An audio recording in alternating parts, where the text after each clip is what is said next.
All right, so welcome back, everyone.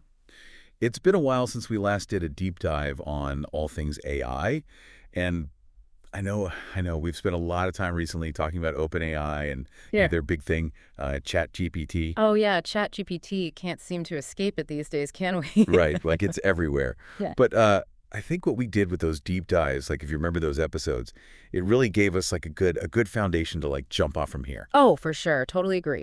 So today, we're going to look at another, I think, really interesting player in this whole, AI world. Okay, I'm intrigued. Anthropic. And I don't know, are you familiar? I mean, yeah, I know you're an expert on this stuff, but like for our listeners. Yeah, so Anthropic, they're kind of fascinating. They were actually started by, get this, former OpenAI employees. So these are people who were like right there, at the forefront of this whole AI explosion. Oh, wow. So they weren't just like, I don't know, some other company trying to just sort of jump on the bandwagon. Like they Yeah. actually had some experience and a vision, right? Vision. Yeah, they definitely saw something, well, more like they saw something missing. Like they had this front row seat to the whole AI revolution and they thought, hold on, there's a whole other side to this we need to be thinking about.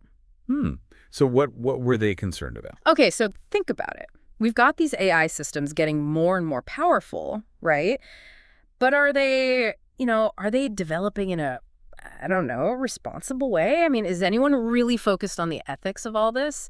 And that was their big concern. Like, from the get-go, they were all about building AI with, like, safety and transparency at its core. Okay, I'm starting to see where this is going. So they wanted to do AI, but do it differently, do it, like you said, responsibly. So how does that actually, like, play out in practice? What have they built? Well, this is where it gets really interesting. They have this flagship AI, right? It's called Claude. Yeah. And on the surface, it might seem like just another large language model, like your ChatGPT. It can hold conversations, write different kinds of creative content, all that jazz. Yeah, we've seen all that before. Right. But here's the twist.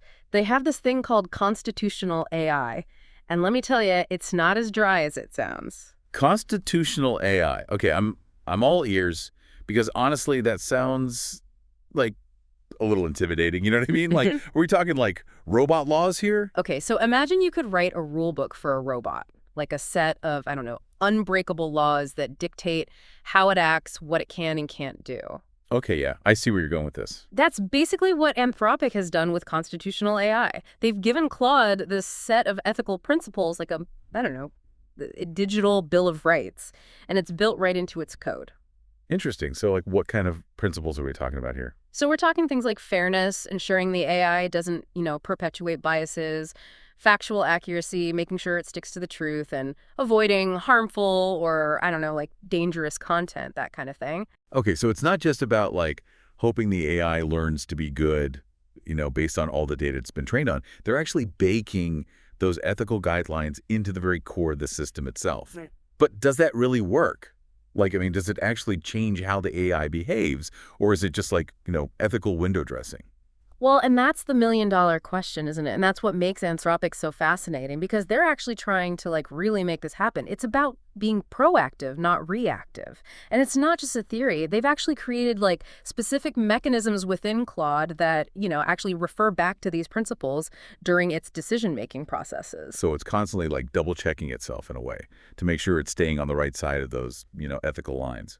Exactly. Like a built-in conscience, almost. It sounds like they're really trying to address, like, all that fear about AI being a black box. 100%. And that's huge, right? Because if we want to trust AI, if we want to feel safe as it becomes more and more a part of our lives, we need to understand how it works. We can't just have it making decisions in this mysterious void, right? Yeah, absolutely. So what does all this look like, in the real world? Like, is Claude just a research project, or is it actually being used for, real stuff? Oh, no, it's definitely out there in the wild. And this is where it gets like super interesting. Get this. Google, the biggest names in AI, they've partnered with Anthropic. And they're using Claude in healthcare, like helping doctors analyze medical data more efficiently. And that's just the start. They're looking at education, customer service, all kinds of applications. So it's not just, some theoretical idea. It's actually a practical way to develop AI responsibly. And it seems like it's, gaining some serious traction. Exactly. It really shows that you can be on the cutting edge of AI and still, keep those ethical considerations front and center. So to recap, I mean, Anthropic is all about this idea of ethical AI development, and Claude, with its, constitutional AI, is kind of like their poster child for that whole approach. Yeah, exactly. So I guess the big question now is, will other companies, will they follow suit? Will this become like the new standard for AI? Right, that's the million-dollar question. As AI gets more and more powerful, are we going to see this focus on safety and transparency become the norm?